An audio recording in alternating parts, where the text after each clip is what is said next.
Hi guys, today we're making 300 drumsticks. Let's start by washing and we're going to season our drumsticks.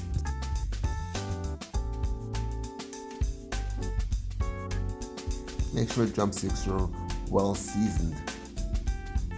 Then we'll get a sheet pan and we're going to tray our drumsticks.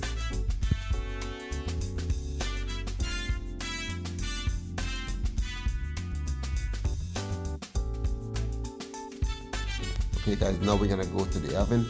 Place all the drumsticks in the oven.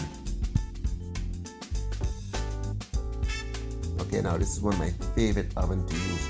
Quick, easy, and fast.